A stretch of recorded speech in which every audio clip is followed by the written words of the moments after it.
At the end of Course 4, I had high hopes for the Course 5 final project.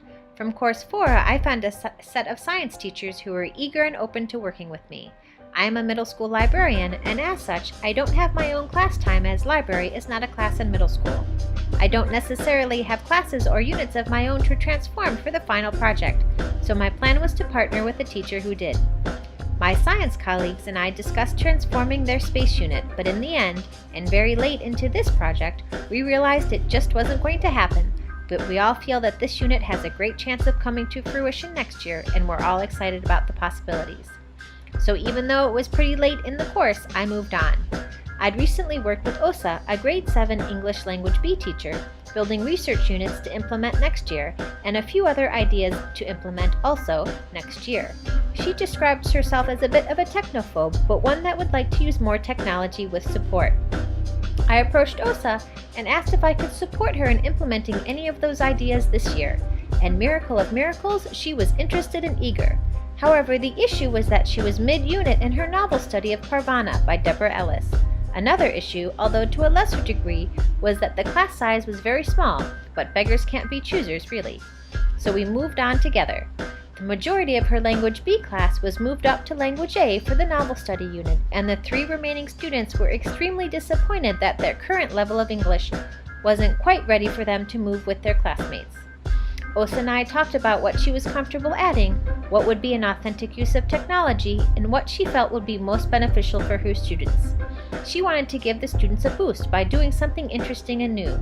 Osa was very interested in book trailers, so that was the direction we headed. She thought that creating a book trailer to show the Language A students would really help boost her students' morale.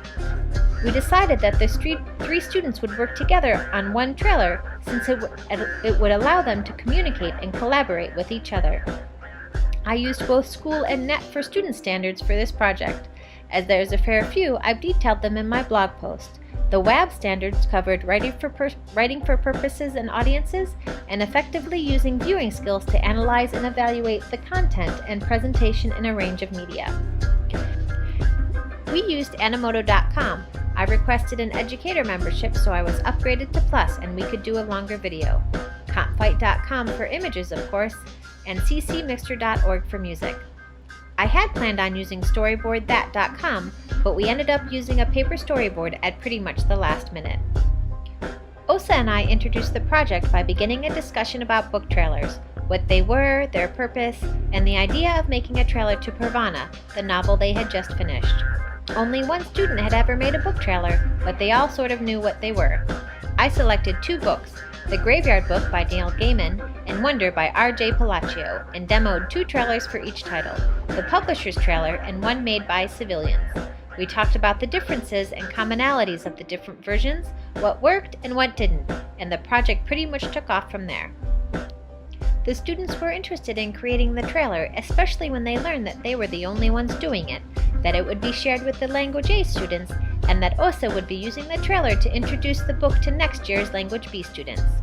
I really enjoyed being part of the students' discussion on what scenes should be used to best capture the feeling of the book, what images and song would be appropriate, how much to describe, and how to create text to hook the viewer.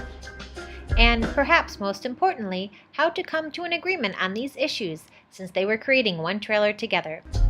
I believe the project met a fair amount of the standards that I set out with.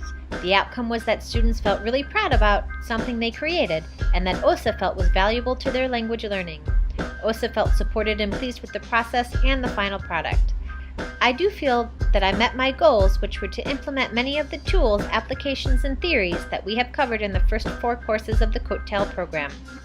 The trailer was premiered to the students who were moved up to Language A for the novel study. Although I wasn't able to attend, Osa reported back to me that the audience was very impressed with the trailer. The students who created it were dead proud of themselves, especially when their classmates began asking them questions about how they did it. It makes me smile to think of Osa's retelling of everyone's reactions. Osa also was really impressed with how easy Animoto was to use and the quality of video you could produce using it. She's already planned on using it again. She's no longer afraid of that piece of technology, which I think is a huge bonus to the project. The students were able to use COMFIGHT and CC Mixture, which I shared with them and I learned about from COETAIL to find images that were appropriate and a song that suited the story, although they ended up selecting an Animoto song in the end. This was a pretty interesting project for me. As a librarian, I'm used to collaborating with teachers, but I'm not really used to having a time constraint on the implementation. It's usually up to them.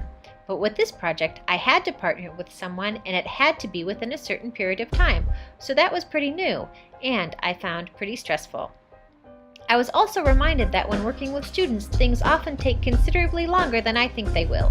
Although the students are enjoying the work, they may not be as motivated as I am to get the work done, so I need to plan a time cushion for that.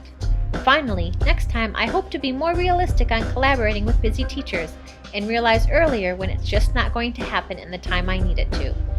If I'd been able to do that, I could have started with OSA earlier, since there are many other areas in that unit where tech could have been authentically used for transformation, such as blogging their reading journals. The biggest thing I learned through COETAIL is to take the leap and just do it. Put myself out there. Start somewhere. The program forced me to blog, which I found absolutely terrifying, but now plan on continuing, and it forced me to reach out to strangers.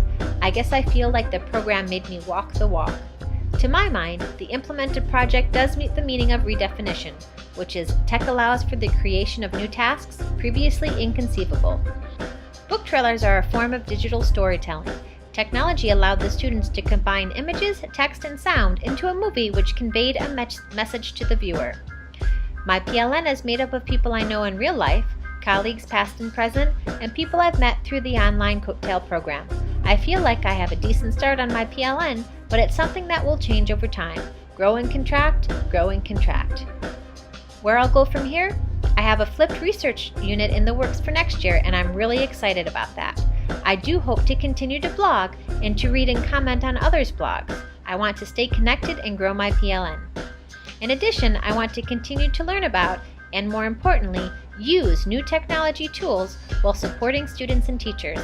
Finally, I guess I just want to be able to continue to challenge myself past my comfort zone, or at least a bit.